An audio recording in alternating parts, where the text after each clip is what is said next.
So I want to welcome everyone. I'm Carol White, the CEO of the New Mexico Restaurant Association. And on behalf of the 3,500 restaurants in New Mexico, I want to thank you all for being here. As you know, restaurants are the cornerstone of many New Mexico communities, and losing any of them is a tragedy, not only for the owners, but also for the staff and the communities they serve. The purpose of this town hall is to underscore how devastating the lockdowns have been for restaurants, bars, and hotels, and to ask the legislature for their help in getting these businesses back open when the state allows us to reopen. Some housekeeping for this webinar is I'm happy to answer any questions you have. And for those of you on Zoom and Facebook, you're welcome to chat your questions. At the end, we'll also allow legislators to unmute and ask questions. We'll get to your questions at the end of the presentation, which is just over a little over 25 minutes. This PowerPoint, as well as a white paper and 3-point program, is going to be available to you. Allison, our lobbyist, will send it to all legislators. And for those of you in the industry, you're welcome to email me at executive@nmrestaurants.org if you want any copies. Allison, do we have any legislators that you've identified on the call yet? Yes, Carol, I have. We have Representative Candy Sweetser, Representative Marian Matthews, Senator Bill Burt, Representative-elect Joshua Hernandez, and I believe, let's see, did I miss anybody? I think that's all I've seen so far. Okay. Well, welcome. Thank you so much for being here, and we'll do an open mic as soon as I've gone through this short PowerPoint.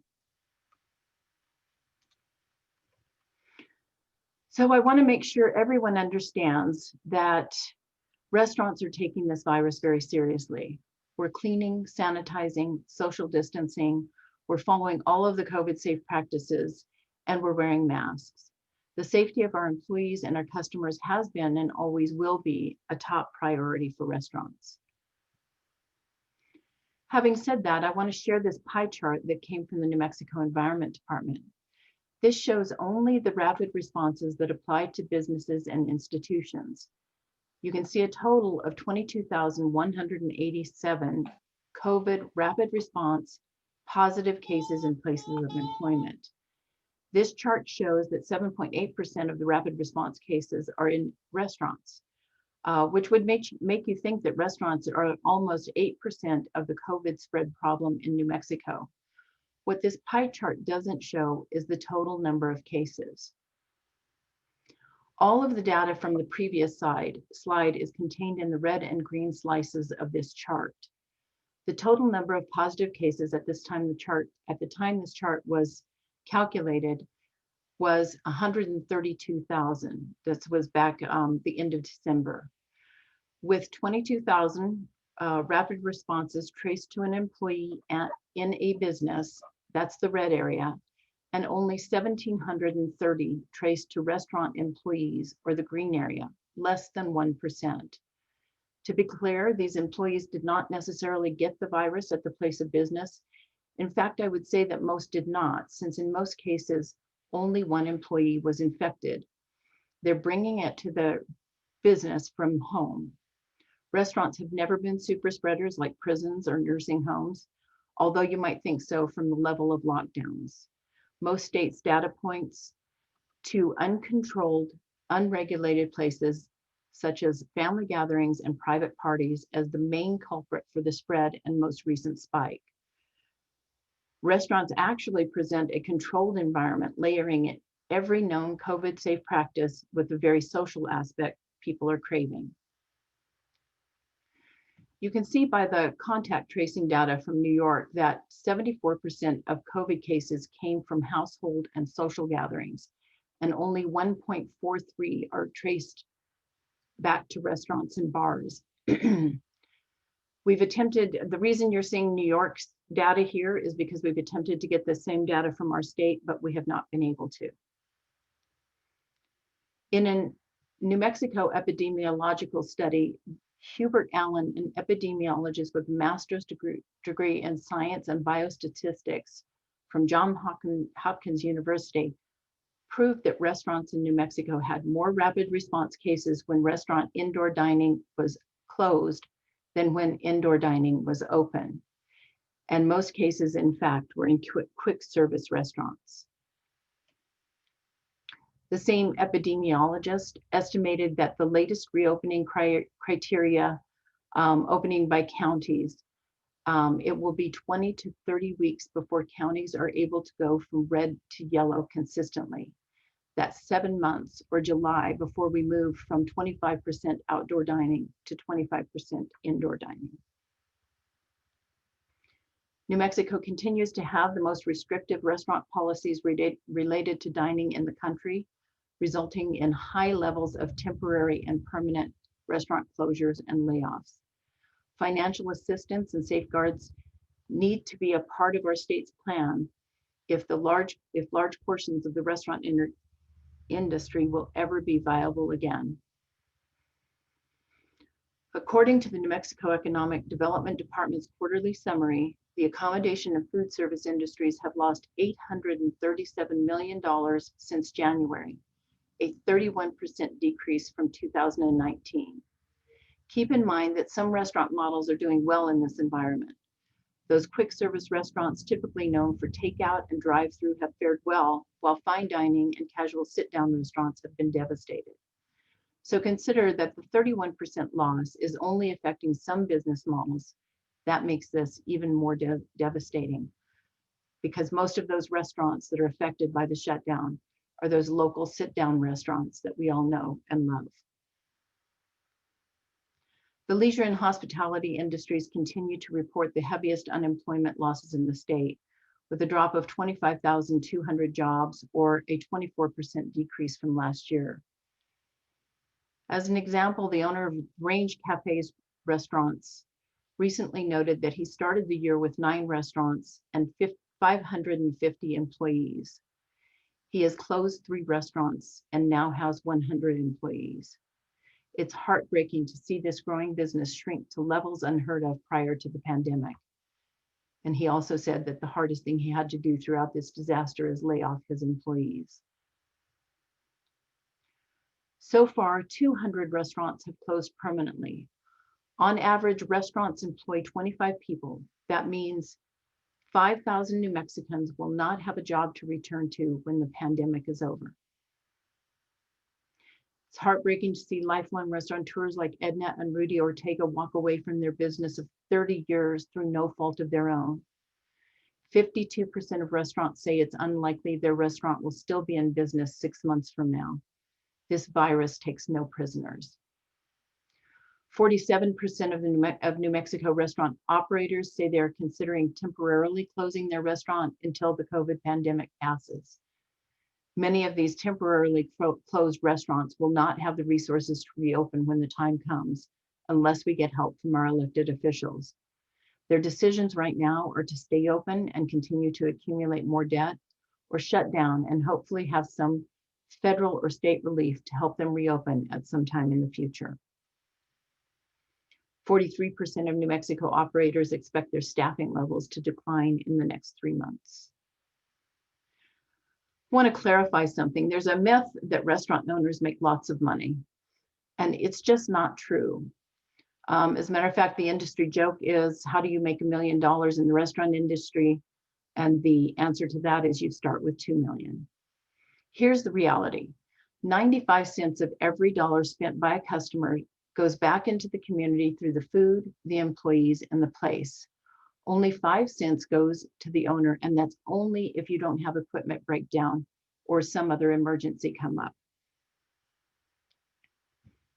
Excuse me, and by the way, this is an emergency, and restaurateurs do not have 5 cents of every dollar going to their bottom line.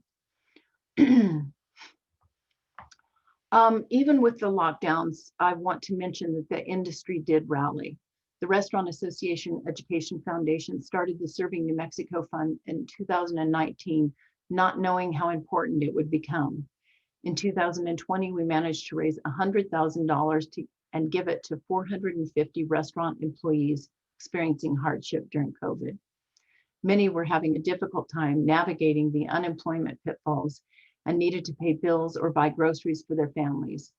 These folks were very appreciative for the backstop this fund provided, and I'm proud of everyone who was involved in this fund. Now we need the legislature's help with this 3-point program that's being supported by a coalition of tourism industries. Restaurants have never asked the legislature for handouts. We're proud to say that we rarely ask for anything, but the pandemic has changed that. We need your support. Here's a 3-point list, and I'll go into further detail in my next slides. By the way, this list was a 6-point list on Monday's town hall, but I was told that it was too long, so we consolidated some of the points.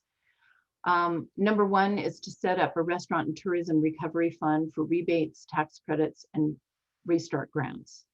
Number 2 is to forgive gross receipts, tax penalties, inspection fees, liquor license renewals for restaurants and bars, and freeze the unemployment insurance rates.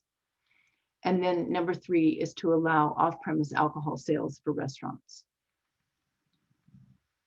Restaurants in the entire industry have been disproportionately affected by mandated shutdowns and operate on a unique razor-thin business model.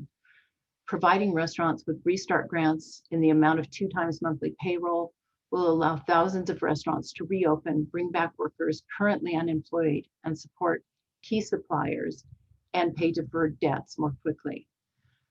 For the state to meet the anti-donation clause requirements, we seek the legislature's help to create legislation similar to the film production tax credit or the LEADA program. This would allow the state to offer a 30% rebate for qualifying restaurants, bars, and other similarly pandemic damaged businesses. We believe this fund should be sunset in 5 years, giving this indispensable industry time to fully recover from the pandemic, the lockdown, and reemerge as the cornerstone of every small and large town in New Mexico.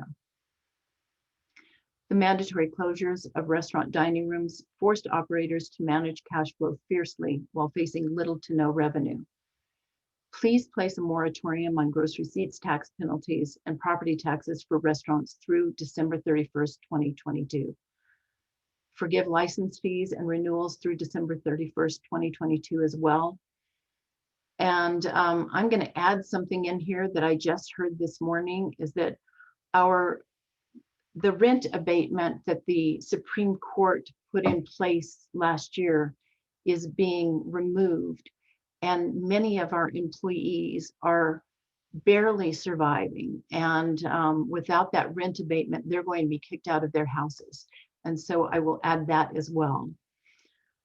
Since the recent unemployment resulted from state closures, not from factors within a business's control, operators should not be held responsible for replenishing the unemployment fund. We asked the legislature to direct a portion of the federal stimulus dollars to replenish the unemployment trust fund and freeze unemployment insurance rates through December 2025. And last, in a recent poll, 70% of New Mexico adults said they would favor a proposal that would allow customers to purchase beer, wine, and cocktails with their takeout and delivery food orders from restaurants. Allowing restaurants to sell alcohol with food to go by a certified alcohol server would help restaurants during the transition to full capacity. To date, at least 38 states have issued emergency rules expanding off-premise privileges to on-premise licensees. Colorado, Michigan, and Ohio have made this emergency legislation permanent in their state statutes. When I was in Colorado recently, I got a drink served to me on the sidewalk outside of a restaurant while waiting for a table. This note was scotch taped to the top of the drink as an official seal, and the drink was in a plastic cup with a plastic lid with a hole for a straw. So that was the entire sealed container. I show this to you to make a point that the governor and legislature in Colorado did not contemplate why they could not help restaurants. They asked how they could get them through this unprecedented time. Colorado has recently made the temporary emergency rule for takeout and delivery permanent through their legislative process. So now they allow takeout and delivery of cocktails, beer, and wine. Restaurants are the last bastion of service. You don't get service in grocery stores, and you certainly don't get service at gas stations anymore. Restaurants are still a service business, and because of this, we support more employees per customer than any other business. Low profit margins and high employee counts make for difficulty when the industry is faced with increased minimum wages and sick leaves that comes out of the pockets of the employer. It will be difficult to increase prices in 2021 while we're coming out of a recession. These unfunded mandates will make it hard for restaurants to come back from the brink. The recently passed federal relief for a second application of the payroll protection program, New Mexico restaurants will be limited in the relief that the program provides, since restaurant capacity will remain at 25% outdoor dining through July. We will not be able to rehire employees and use this federal money to get the restart they desperately need. Before we go to questions from legislators, I'd like to have a few industry folks talk for about 2 to 4 minutes each about how they and their section of the industry has been affected by the pandemic and the recent shutdown of our industry. And I'd like to get started with Matt DeGregory. We spoke about Matt before. He's the owner of the Range Cafes in Albuquerque and Bernalillo. Matt, welcome. And if you could unmute yourself and put yourself on video. Thanks. It actually says my video has been stopped and I can't undo that myself. So okay, Dion will do that if she can. Thank you for allowing me to speak today. I wanted to just kind of retouch on some of the points that Carol mentioned earlier, and you know, the bit about restaurants making 5%. You know, we're 28 years into this as a company. We started as a small space, and you know, we've always done really well. And for the most part, our profit margins were around 10% for years and years and years. And over time, new legislation would come in that would raise prices for us here and there, and new costs would be added. And last year I made 3%. And this year I'm probably going to lose 10 to 15%. So I would give anything to make 5% right now, and that's not in the near future. And as a matter of fact, my 28-year-old company is probably 4 to 6 months away from going bankrupt at this point in time. It's getting very scary for us. And when we start hearing about things such as minimum wage bills and paid time off bills and hazard pay bills and things like that, these are all things that I would give anything to give to my employees. But we simply can't. We're being legislated out of business. And if we don't exist, there's no one to give those wages to our employees. They're not going to get $15 an hour in unemployment. So I'm just asking that you be careful. When you think about legislation and how it affects business, maybe there needs to be a thought of what can I do for that business to reduce a cost so that they can give that type of thing to their employees. You know, as it stands now with people talking about $15 an hour wages, that means that I have to give a 16-year-old coming into the job market for the very first time $15 an hour, and that eliminates the ability for me to give it to the guy that's been working in my kitchen who supports a family and he's been working for me for 15 years. You know, it's not fair. I think you need to work up to a $15 an hour wage. And again, I am not opposed to it, but where does that money come from? I can't keep raising my prices to compensate. We raised our prices about 6 months ago just to compensate for all the numerous things we're being hit to our bottom line, you know, with having to provide PPP to employees, how to, you know, all these various things that we had to do. You know, delivery services are costing us $25,000 a month. You know, cleaning supplies, masks, all that thing.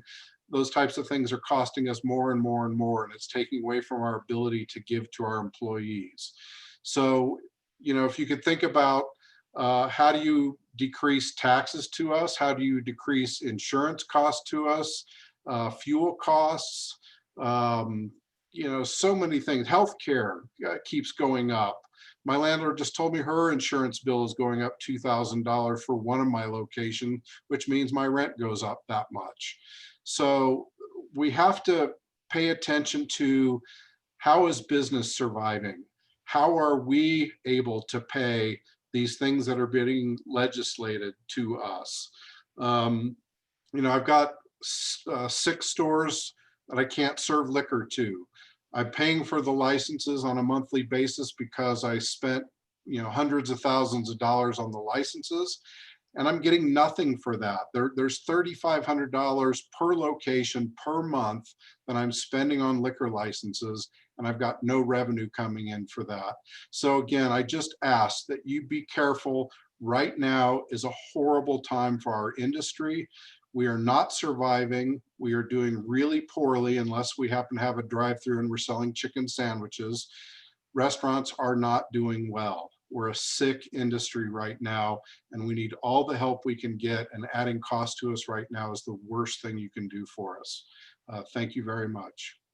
Thanks so much, Matt. And one thing you mentioned last time is that you had just had a conversation with your banker, and this broke my heart. And they basically took your line of credit from you. Yeah, we've had a line of credit with a particular bank for 15 years. We've never missed a payment. We're not behind on it. I just got some grant money, and I was like, thank God I can use that money to put into permanent patio structures so we can actually serve guests. You know, right now I've got locations where I'll have one table sitting out in the freezing cold, bundled up in sweaters, you know, trying to choke down a meal. And my bank called me or sent me an email on December 31st and said, you know, we really don't think you're going to be able to pay this moving forward. We're ending your line of credit, and we demand you pay the balance come February. So my grant money is going to go towards that. It's really tough for us right now. Thank you so much, Matt. Thank you. And now we have Greg Templeton from Southern Glazers Wine and Spirits to talk about the impact to his business. He's a supplier to the restaurant industry. So Greg.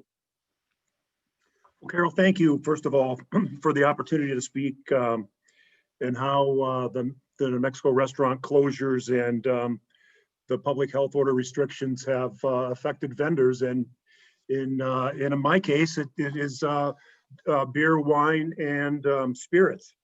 So for those of you that don't know me, I'm the Executive Vice President, General Manager for Southern Glazier Wine and Spirits of New Mexico. I've got 33 years in the industry, 16 here in New Mexico. And to let you know, we're the middle tier of a 3-tier system that was put in place in the 21st Amendment. We deal with wineries, distilleries, breweries, and then we bring on their products and we distribute them to New Mexico licensees. And a big piece of that is the restaurant industry throughout the state of New Mexico. We have 191 employees throughout the state. Our main office is here in Albuquerque, but we have satellite offices in Las Cruces, Roswell, and Santa Fe as well. And there's a little bit of a myth going on out there that alcohol sales are up. A lot of the information that people are giving out is based off of Nielsen data, and that's based off of what people are buying in the grocery stores. So when restaurants close down, people are cooking meals at home and they're buying their wine and beverages at retail, and retail sales are up, but our overall business for Southern Glazers is down versus 2019. So I just wanted to state that a lot of the data that's being printed in articles, a recent article in the Santa Fe, New Mexico in particular, said that alcohol sales were up 54%. That's just sales in the grocery stores because people can't visit restaurants. So I'm going to give you a little bit more data just in regards to the restaurant closures and the public health restrictions and what it's done to our industry. In 2020, which we just finished up, restaurants, wine, spirits and beer sales were down 57.5%, or 122,000 cases. Get a better visual of this is you're driving down the road and a semi passes you. Imagine 102 semis passing you, because that was the amount of cases that were lost and the amount of revenue that was lost by the New Mexico restaurants, which is a lot of revenue, not only for the restaurateurs, but a lot of revenue for the state as well in regards to lost gross receipts tax. To give you a little bit of data in regards to just December, New Mexico restaurants were down 83% with Southern Glacier Wine and Spirits. New Mexico was the worst in the country. Southern Glacier does business in 45 states. So I have data that I can view from the other markets. We were the worst in the country. California and New York were in the same situation as New Mexico. And as you know, New York and California both shut down. So currently, out of the 1,200 accounts that we call on restaurateurs that sell beer, wine, and spirits, there are currently 154 that are open. And that basically is 87.8% of our customers are closed. And they're restricted to 25% patio business. And in the northern part of the state, where it's 20 and 30 degrees, they don't have customers that want to visit their restaurants. So they basically have all shut down. As far as Southern Glaciers, we kept our many employees on as possible when the restaurants were shut down on March 18th of 2020.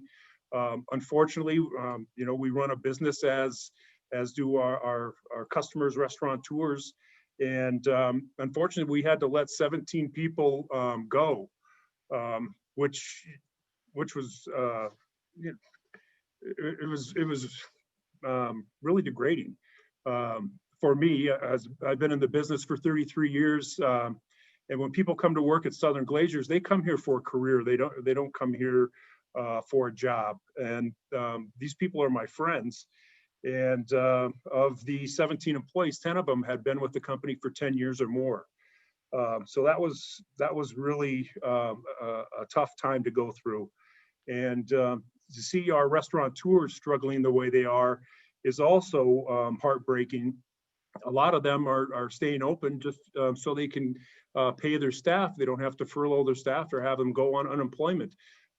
It's a lot of the conversations I have with the restaurateurs. So, and to give you an idea, since we're the middle tier, I also see how it's affecting our wineries and breweries.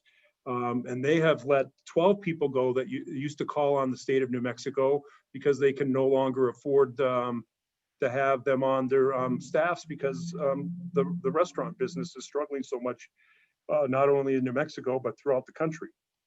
So, so the bottom line is we need to get our restaurants a lifeline here and to open them up to where they can have some inside dining of 25% to get them back up and running, because they're such a huge piece of the New Mexico economy, and they mean so much to the company that I work for, with Southern Glacier Wine and Spirits. So, but Carol, thank you for the time, and if there's any questions, I'll be happy to answer them. Thanks, Greg, for the perspective about how the entire industry is affected. Now we have the perspective from a general manager in our industry, Joey Padilla. Joey, thanks for being here. Hi, I think I can't get my video on, but I did unmute. There we go. Your video's Okay. on. All right. Hi, so my name is Joey Padilla. Most recently, I was at the Salt Yard in Albuquerque. I've been in the service industry for over 20 years, and I've been fortunate enough to be able to put 3 kids through college working as either a server, a bartender, and a bar manager. So while I was able to help my children with their future, mine is now uncertain. Someone with over 20 years in an industry is usually considered an asset, but right now I can't find any work in my chosen field. Since my bar's been shut down, I've applied for several jobs in a different field where I have experience, but with no results. One job I applied for sent a response saying that over 80 people applied for that one accounting position. Right now, the people in the bar and restaurant industry, we're all in limbo. Without a job, I can't apply for a car loan, I can't move, I can't buy a house, and I can't build up any type of savings. In fact, I've gone through everything I've set aside over all these years. I understand why our industry had to shut down, but employees from bars, restaurants, hotels, movie theaters, and casinos, you know, we've all sacrificed for the greater good, but we are at our breaking point. We need to have the opportunity right now to make a living. If we had the opportunity to open back up, I have so much faith in my staff. I know that they would do everything to ensure the safety of our guests. We really just need to open up and get back to work. So I just wanted to keep it short and simple, and I want to thank you for the opportunity to speak today. Joey, thank you so much. Thank you. And next we have Stephanie Swoboda, a bar manager. And I want everybody to remember that bars have been completely shut down since the very beginning. So they haven't had the chance to be open even for takeout, delivery, or a 25% patio. So Stephanie. Awesome. Well, thank you so much. So I'm gonna touch base and kind of highlight a lot of what Joey said. I think that fits very well in with me as well. I as well was a manager at the Salt Yard. I've been in the hospitality industry for the past 15 years and management level for the last 7. For those of us that work in the industry, we understand that it's just not a job, it's a way of life. Well, most of us have other options. We choose to work this career because we love it so much. These past 10 months have been brutal, not only because of the loss of our jobs, but because of the uncertainty that the future holds. Not only have I lost my job because of the pandemic, but the uncertainty of if or when we'll be able to open, if we'll have unemployment benefits continue through the federal level, if there'll be another job opportunity is all unknown. With the amount of restaurants and bars that have already closed, there's little to no job opportunities, and we have no choice, I feel, but to save the few bars and restaurants that remain. As I touch base with some of my employees, I hear their frustrations and their sadness, both in their faces and their voices, as they tell me how many applications they put in just for a simple serving job and how many times they've been denied, how many times they were accepted for the job, but shortly after, due to governor's orders being changed, they then were denied that same job. I see the mental toll that it takes when I have staff come up to me and ask how long before we open, and I have to say just a couple more months, trying to put as much hope into and positivity into everybody's minds as possible. Businesses can't survive with little to no income because no choice of their own. I've traveled to other states and I've gone to bars, I've gone to restaurants that are partially or fully open. But once you cross an invisible line, businesses completely shuttered, can't be open, and it can't survive. Without help or changes in the governor's orders, thousands of us will have no choice but change careers. For those of us that have been in the industry for so long, it isn't the easiest thing to do. And have to change careers of no fault of our own is just plain unfair. Stephanie, thank you so much. I get choked up when I hear this. And last is Tiffany Shockley. She's a bartender and has a little bit of a different perspective to share with you all. Tiffany, welcome. Hi, everybody. Thank you for taking the time to hear my story today. I want to start off by saying I am a bartender. I have been a bartender here in New Mexico for well over a decade. I've worked at many bars, I've managed bars, and I am going back to being a bartender. It's something that I love to do, and I make a great living doing it when I'm allowed to do it. I want to really pinpoint one of the biggest things amongst my fellow employees right now is the mental toll that it is taking. And it's the depression and the anxiety that we're going through. We're such a lively bunch and we're so used to being around people. And that's one thing that makes us happy is that social interaction. We've not been able to do that for 10 months now, and it's devastating. I've personally lost 2 friends from the industry to suicide because of the unknowing, not knowing when they can pay a bill, going drastically into debt. As Joey said, we're running out of our own safety net. Like whatever savings we had before is completely gone, and it's scary. The help from the help from unemployment and stuff doesn't cover it. It just helps us get by week to week. It's not enough to ease the pain of not knowing. And we're so used to making such a good living in this industry that we're in and we chose to be a part of, that $15 an hour isn't gonna cut it, and I don't think it's fair. I've done a really good job marketing myself and marketing the places that I do work at to make a living well above $15 an hour. I don't understand if people know that there's so many great bartenders and servers leaving our state and going out of state to go work at other places that are currently open because they need to make a living. When we're sitting here and we're the industry that brings so much money to our state, and we're the ones that are begging to work, and it's so hard to find a job right now, and it's so scary. It's devastating, and that's all I can say is it's absolutely devastating. And we just want to work. That's all it is we just want to work. We'll take whatever it needs to do to open back up so that we can work. It's that simple. But thank you all so much. Thank you, Tiffany. Yeah.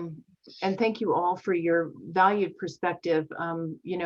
This industry is more than just a restaurant owner and the employees. It goes beyond that. But, and we care deeply about our employees. I know of, a lot of restaurants who I ask them, why don't you just shut down until this whole thing is over? And they say, I can't. I've got employees that can't make it on unemployment. So we're just trying to eke by with takeout and delivery. And I mean, more and more restaurants are saying that to me, and it's sad.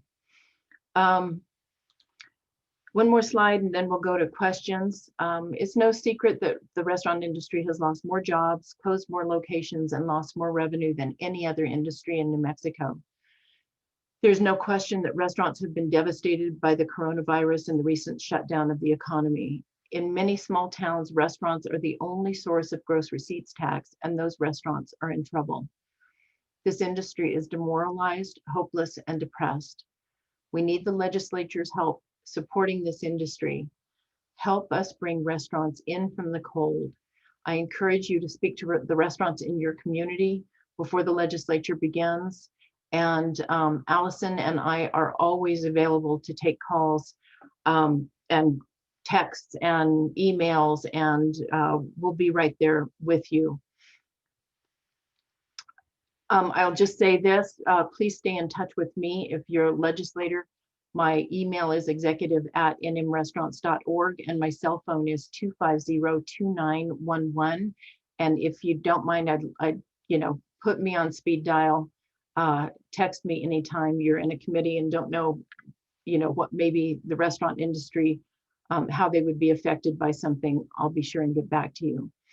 And with that, we're going to unmute. If any legislators want to raise their hands, that's great, and I will get to you first. And then I don't see any hands raised. So is there anybody that just wants to unmute yourself and speak to the group?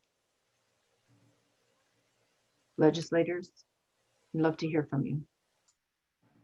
This is Candy Sweetser. Can you hear me? We can, thank you. So I just wanted to let you know that I have already approached the state drafters about a bill that would provide forgiveness of late fees and interest incurred by business owners for the pandemic. And I was trying to get it extended through March of 2021. I was told it violates the state anti-donation clause. Although we passed something like that during the special, it, I believe, ended in December. And so I said, you know, could we not just extend that? And they said, well, we can draft a bill waiving penalties and interest that become due after the effective date of the bill, but that would probably be June, unless I can get an emergency clause, but there would still be a gap from December. And so I don't know, I'm not quite sure what I can do to go forward with this. Every time I say, well, can we offer amnesty? Can we do something to try to help not just restaurants, but all small businesses? I keep getting this. It violates Article 4, Section 32 of the New Mexico Constitution. So I just guess I wanted you to know I am working on it, but I'm not getting anywhere. Well, we appreciate it. And let me know, you know, we've got a campaign that's going to start here, and you will be hearing from the restaurant industry. You know, it's a write-in campaign, and the good thing about it is that I think we can put some pressure on those folks that are putting up the roadblocks, because again, that's the whole thing about, you know, what Colorado did. They didn't put up roadblocks. They found ways to make it, you know, these things, you know, why would somebody pay for their liquor license in a year where the government tells them they can't use their liquor license? You know, Right. it's Does Colorado have an anti-donation clause? Do you know? not that I know of, and we're one of the last few states that does, and maybe that's something that the legislature could do. I know it's something that has to go through the Constitution, but there's other ways. You know, the state has figured out how to give the film industry money through the film tax credit, and LEDA funds are available going directly to businesses. So I think there's a way to do it. I think there's got to be the will to do it as well. All right, thank you. And I appreciate this. You know, I run a radio station, so my advertisers are the restaurants. So I'm more than well aware of how horrible it has been.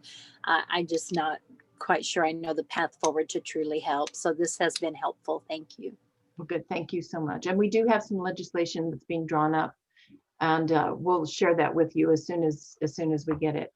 Is there? I see Senator Bill Burt has his mute off. Yes, I thank you, Carol, and I appreciate all the information that I've received. Candy and I are brother and sister in arms. I also am a broadcaster, so I'm a private sector guy. I've been in business for 32 years, and although we were considered essential, it has been tough for us. But I know how devastating it's been for you guys, because many of our best clients are restaurants and bars. And so in the beginning, we've actually given a lot of free time to these restaurants and bars to continue to support them wherever people can. That when they opened up for takeout, we promoted that. And I'm not trying to toot my own horn. It's just that we're in this thing together. We have to figure out a way to make this work. So a couple of questions. Number one, you said you had some legislation coming. Can you give me a thumbnail sketch of what that legislation will encompass? So I'm going to ask Allison just to make sure I don't say anything wrong. So we are working with Senator Bobby Gonzalez on something similar to the film tax credit rebate program, which would allow restaurants, if they spend money in New Mexico, they would get a 30% rebate back on any. So it's 30 cents on every dollar they spend in New Mexico on New Mexico goods. And, you know, with $837 million lower than 2019, you know, that's where the industry was. We were about a $3.2 billion industry going into 2019, and I guess it's more like a $2 billion industry now. Mm. And so that's one of the pieces of legislation. We do have legislation coming out on the alcohol takeout and delivery. But, you know, and early on, we had pressured legislators as well as the governor's office to allow for alcohol takeout and delivery, since 38 other states had managed to do that. And what I don't want is for legislators to think that that's going to be the thing that's going to make us whole. I mean, it'll be helpful. It would have been very helpful last year. It will be somewhat helpful this year, hoping that we do get open in July. But yes, that's kind of where we are. That's a big help, and you know, many of us have worked with Allison for years, and really appreciate her work. Just a couple of comments. First and foremost, the bottom line is we've got to open up this economy. We look at Florida and Texas and how open they are, and we look at New Mexico and how closed we are. And if you look at the numbers, oftentimes we're pretty much in equal status with regards to percentage of number of people testing positive and deaths and all of that. Secondly, I think that we need to be aware that, and I've shared this with Dr. Grace, that I want to be data driven in this thing because I want everyone to be safe. But I also think that New Mexicans have a lot of common sense. We've been trained to wear masks. We know to social distance. You know, if you're in other states, you go into a restaurant and they're at least 50% open, and the tables are a little bit spaced farther apart, but it seems to work. Even some of the big thinkers and the medical staff who run this for the federal government are starting to say, well, masks work, but distancing may not, and they're questioning some of the things that we have been doing. Now, I'm not a medical professional. I don't profess to be, and I'm not going to make those kind of judgments. All I'm saying, in my humble opinion, is what we're doing is not working. So we need to take a different tack. We need to get restaurants open. We need to go back to letting people and certainly counties and cities make their own determination as to how they want to handle this. But we've got to get people back to work. It is absolutely frustrating to me to see friends who that I've known for years and years and years, holding on by a thread, who are great restaurateurs, very good business people, and no matter what they try or how they try to do it, they can't make it work. So if other states were open and things were just blowing up and we were shut down and we were seeing great strides forward, look how long we've been shut down this time, and look at the numbers and where we're at. What I've told Dr. Grace is the two things you can't quantify are the social and emotional impact of this shutdown. And for me, that's just as important as the numbers and the facts and figures that go on, because if you look, that equates back into suicides, it equates back into depression, and it's an economic, divisive to economic operation, because now people are leaving the state to go to other states that are open, because they got to have a job, they got to be able to work. I cannot speak for the group, the legislative group on here, but I would venture to guess that just about everybody here is probably understanding what you're saying, and number two, supportive of what you're saying.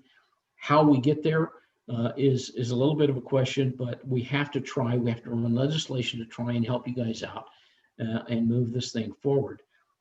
I do know that unless things have changed. Now, Representative Greg Nybert from the Roswell area is going to run legislation like he did in the special session about any statewide issue like this pandemic that goes on for over 30 days must be addressed by the legislature and not leave this entirely up to the governor to make these determinations. We have to have representation from all over the state making these determinations as to how this has happened. As I said before, I think New Mexicans have a lot of common sense, and I think they know that they can wear masks, they can social distance, and still live whatever normal life is at this point in time. And yet we have also been trained to go online and to pretty much hunker down and live our lives in our own homes if we are afraid and don't want to get out. And I respect people for that as well, but give them the choice. Let them be able to get out and do what they need to do, or let them stay at home and they can make accommodations to remain at home until more people become inoculated and maybe we can get past this issue. So I don't want to take everybody's time here, but what I'm saying is I appreciate what you're saying. I am so supportive of the restaurant industry and the bar industry. We have to do something to get you guys up and running again. And that still has to go to opening up the economy more. If again, we were seeing results with the shutdown, I could say, okay, well, it's working. Maybe we need to spend a few more weeks. I don't see it working. I don't see big results. So I think we need to take a different tack and we may as well open up and allow people to do what they want to do, stay at home or get out and have socializing and get over the depressions and keep people away from suicides and let kids get back into school and let you guys open up and make the economy grow and go again. Well, thank you. I'm just, it's very frustrating to me. I'm not in your industry, but I feel your pain because I have a lot of friends who are in your industry. We've got to do something. And I think the legislature is open to any and all thoughts and possibilities of how we can jumpstart this economy and certainly specifically the hospitality industry with restaurants and bars. Well, thank you so much. I appreciate please all let your us words. let us know. Yeah, please let us know how we can move this thing along. And I look forward to seeing Allison's take on legislation that may help you guys out. Will do. I appreciate it. And we have one more, Representative Marian Matthews. She has her hand up, so I'm going to let her speak. We're all coming on time, but we can certainly go over. And those of you who have to leave, thank you for being here. But Marian, thank you for being here. Hi, thank you very much. I worked in a special session in the summer on this. It was a sponsor of the Small Business Recovery Loan Act. And quite frankly, we were all new to the concept of pandemic and what it would mean and how to deal with the economic fallout. And since that time, we've really been looking at how we can do better with helping business, including the restaurant industry. I want to thank everybody for their presentation. Obviously, you all have probably more than any industry we have suffered the results of a pandemic by the nature of sort of what the kind of business you're in. The exception to that, I think, might be the healthcare professionals who have been on the front line and just working to death, but it's a different kind of problem for them. My point being that the pandemic has had incredible adverse impacts on many, many people in different ways. And I'm not here to make a political speech. I hope we're going to have a national policy in 20 days or so, and we can get hold of this. But I have been focusing on, ever since the summer, on how are the ways that we can help business in our community, in our state, I'm sorry. And in fact, I met yesterday with representatives from the governor's office, with representatives from economic development, and with representatives from the New Mexico Finance Authority, which was the agency that has been administering the programs that have been put in place, not the workforce solutions problems, but the loans and the grants $100 million just was given out in grants to businesses. And what we're looking at is continuing our efforts with state money that we have available in order to get it to the businesses that are hurting and that need some help. We're working on what that criteria is going to be. We've learned quite a bit from the $100 million program about kind of who was asking for the most money, who needed the most money, sole proprietors all the way to businesses with a number of employees. So so this time around, we're going to actually have some data, a better sense of the industries and the situation out there in the real world. And I can tell you that the governor's office, the House of Representatives, the Speaker's office, the House, and EDD and Finance Authority, we are all committed to finding real solutions to help you all. Now, having said that, one of the things I'd really like to know from the folks here is how many have taken advantage, how many got some of those $100 million, got a part, they didn't get 100 million, I know that, got a part of the $100 million grants that were being distributed in December, and whether there were people who were applying, businesses that were applying that are here with us on the Zoom who didn't qualify. I'm trying to get a sense of what's worked, and because we want to replicate what's worked and we want to get rid of what hasn't worked. Does that make sense? Sure. And if I can say, one of the things about the Small Business Economic Recovery Act and the loan program that was available is, that those loans were due in 4 years in a balloon payment. And I think that just scared folks because we don't know where we're going to be in 4 years. Gotcha. And it's, there's every case we're still going to be digging out of this. And of course, I think Matt DeGregory mentioned that he got his grant and he's already had to spend it on his line of credit because that's not going to be extended to him anymore. And if anybody else wants to speak about that, I see a lot of restaurateurs on here. Is there anybody that can speak about that? I did talk to a restaurateur last week that did not qualify. And he shut down 2 of his restaurants. He has 3 restaurants. He shut down 2 of them. So he's down to 1. And he doesn't know why he didn't qualify. He's not sure what happened. So it's, it's a bit frustrating because I know of other restaurateurs who qualified for all 5 of their restaurants. And so it's, I think the New Mexico Finance Authority did yeoman's work. I think they did a fabulous job. Marquita stayed in touch with us the whole time, and she did, any questions we had or our members had, she was answering them immediately. So I really, for the amount of time she had to get that loan program out there or that grant program, they did an amazing job. Okay, I just was looking at the chat here. Matt said that they applied for 7, they got 5, but other restaurants didn't get any. So Carol, if you could do this, because I will be the sponsor in the House on this bill. And we are really, really looking for solutions. Solutions to the extent that given the circumstances we're in, that we can provide. We don't have a magic wand. We can't make the pandemic go away. We can't put us back 18 months ago. We all love to be there. This thing has been really, really difficult for everybody. But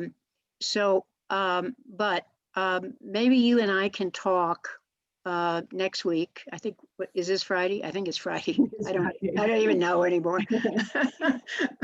Maybe we can talk, and because I'd like to connect with maybe some of the people who didn't get loans, so I can get a little better feeling about. And I'm also talking to Marquita about that. We're trying to figure out what are the barriers. What do we need to do? Not loans, but those were grants. Right.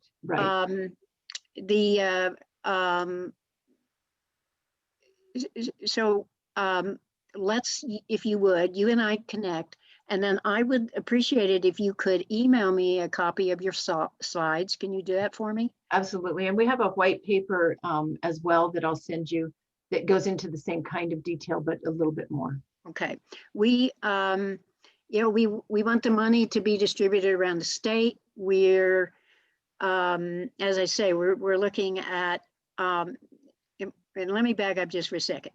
We realize that we're still in survival mode when it comes to many businesses, that what we're going to need to provide is some money to keep you alive for a period of time. And our thinking is that hopefully within middle to late summer, that there will be enough vaccinations and enough changes that we really can start to look back at business and say, all right, there's a light at the end of the tunnel, and what kind of program, and we're looking at putting this in the legislation, having some additional programs that would be available as you come out of it and need to grow again, need to resume at a different level than you may be now. So my message is, we're looking for solutions. We're looking how to help. Let's keep working together on this, because this legislation is going to get introduced, and we really absolutely want it to be as helpful as we can make it. Very much appreciated. Thank you so much. I have one other representative who wants to say a few words, and that's Representative Hernandez. Oh, there we go. Hi, guys. I actually just have a question, but a little bit about my background is that I actually come from the restaurant industry before the industry that I'm in now. So this hits really, really close to home. And I have hundreds of friends that are out of work or struggling right now, and it really is very close to home. So I actually just have a question for Matt and any one of the managers or Tiffany who spoke. Matt, you had said, I mean, how realistically, how long do you have left before you have to shut down if you don't get help from the legislature? And actually, Tiffany, my question is the same, just not about you, but about the owner of where you work. Realistically, we were probably 3 months away from having to seriously look at closing down locations or stop paying bills. With the grant money, and not all of it was spent paying off our line of credit, but a little over half of it will be. That probably extended us maybe 5 months. You know, we're probably losing about anywhere from $50,000 to $75,000 a month at this point. You know, our burn rate it's totally scary. You know, the recent minimum wage increase probably shaved a month off that, unless again we go and raise our prices. And as I was starting to say before, I think I sidetracked, but when we raised our prices 6 months ago to compensate for all the things we were having to do, people came out of the woodwork and said, you know, how can you do this? You know, you can't raise your prices right now. People just don't understand that. You know, we raise $1 an hour per item on our menu. For the latest round of increases, if we go to 15, it'll be a $3 an item increase. If we have to do paid sick leave, it's going to be a $4 an item increase, and pretty soon you're going to be paying $20 for a hamburger. So, you know, we don't have much time under the current situation. We cannot survive on takeout alone. You know, our overhead doesn't go down by 75–80%. It stays the same. Right. I mean, if only it worked that way, but yeah, unfortunately it doesn't. Thank you, Matt, for certainly coming in and answering my question. Tiffany or one of the other managers, do you guys want to? Yes. Hello, Mr. Hernandez. This is Tiffany speaking. Thank you for asking that question. We've been closed for 10 months, and thankfully everything is on hold, but it's adding up with penalties as well as a lot of interest for my owner. when we haven't been allowed to reopen, and not knowing when we are going to be open, she's already facing millions in debt with a timeline to pay it off quickly. In a state that is showing her every other local owner, they don't want them. It's kind of a slap in the face that there's so many penalties, and rent still has to be due, and the light bill still has to be paid, and everything is supposed to come out of their pocket when we haven't even been given a chance yet to open up and make money. And I don't understand how everything can keep being just accumulating so much, and we haven't even been given a chance. A week, a month, 2 weeks, we haven't been allowed to open our outdoor patio. I don't understand the difference between outdoor in a restaurant and outdoor in a bar situation. But if you're gonna get millions of dollars in debt, why would you honestly even want to reopen? And that's what a lot of friends of mine that own bars are, dealing with right now. Why even want to reopen in this state when we're not getting any help, yet we're supposed to keep paying all these bills? And it's so sad. It's so sad. But yet you see these other places, restaurants, other places, that if you put chairs on a parking lot, you can reopen, but you can't serve beer the same way unless you're a brewery. It doesn't make sense. And it's expensive. And I'm scared on how many restaurants and bars are not going to be able to reopen, and that we're going to lose when it comes time for the green light to be okayed. What are the different stipulations? And it just doesn't make sense anymore. It's scary. Awesome. Thanks, Tiffany. I mean, you said the exact same thing that I'm worried about, is how many businesses, how many restaurants are going to never be able to reopen, and how many jobs is that going to be that never come back? And I mean, it's something that we really need to focus on. And I know that I'm a new guy. I mean, I'm still an elect for another week and a half, but it's the restaurant industry is definitely top of my mind going into the session. So that's all I got. Thank you, guys. Thanks so much. I have Kathy Diaz wanted to make a comment, and then we should get off by 4:15, if that's okay. Kathy, go ahead. Thanks a lot, Carol. I want to thank Tiffany and Stephanie and Matt, and I can't remember the others' names right now that spoke, because they did such a great job of presenting our issues. And I was particularly touched by Tiffany and Stephanie, who emphasized, just let us open. That's really the message here, I think, that has to be brought home. We can have all these different programs to give us money, and they're all stopgap. All they do is just prolong our agony of death. And really, we all want to just work for a living. My husband and I have owned Monroe's restaurants for almost 45 years. And it's sad, the number of people that we've had to lay off. They all want to come back to work. We were a great employer. We had great benefits, and they've lost all of that. And here's what the real irony of it. We've got one person in the state who makes these decisions. That can't be right. And they say they're following the data, the statistics, but that isn't true, as you've seen from just what's been presented now. And the fundamental issue, I think, that I'd ask the legislators to look at is, how do we get them, our representatives, our direct representatives, to be more in control of our lives, because that's the way this is supposed to work politically. And to look at the fact that the restaurant business, the whole industry, have had as a fundamental focus always the health and safety of the general public and their customers. That's always been a fundamental issue before pandemics. And so now that we've had this new issue come forward, we were the first to jump in there and do what needed to be done to keep the place clean. We're sanitizing, even still with no business inside, we're sanitizing every surface every 30 minutes. We're wiping down every menu that's been touched by anybody. And even to the salt and pepper shakers and all that, we're all wearing masks. We're 6 feet apart. And we can do it on a small patio, so that doesn't help much, but it's wintertime. So if we look at this as an industry that can and is used to following new health restrictions, and we're willing to do that, and we've been doing it, and we were even told, if you get New Mexico Safe certified, you can stay open at 25%. And 2 weeks later, we were all shut down again. we've done everything and we're safer than going to get groceries these days. Watch what people are touching and is it wiped down? No. We're doing all of that. And it's much safer to be in one of our places where the air is filtered constantly and our huge exhaust fans clean the air and recirculate it, brand new air all the time on a very short basis.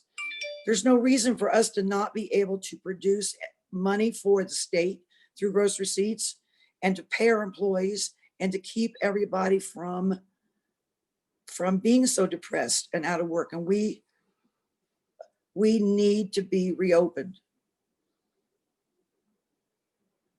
Thank you.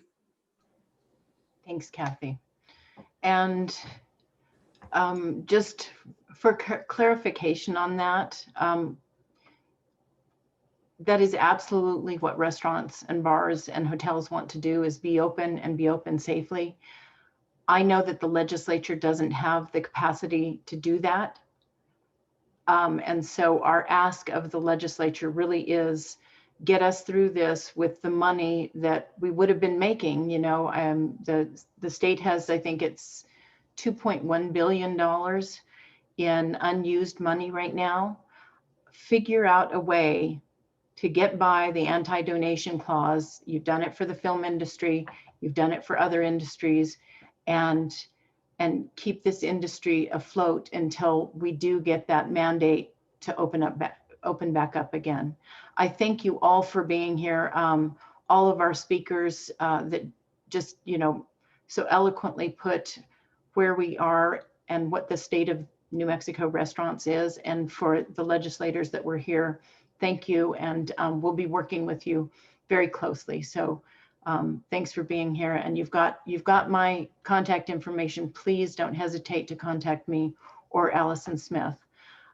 Thank you so much. Really appreciate it. I'm going to let you all go and enjoy your weekend. Thank you.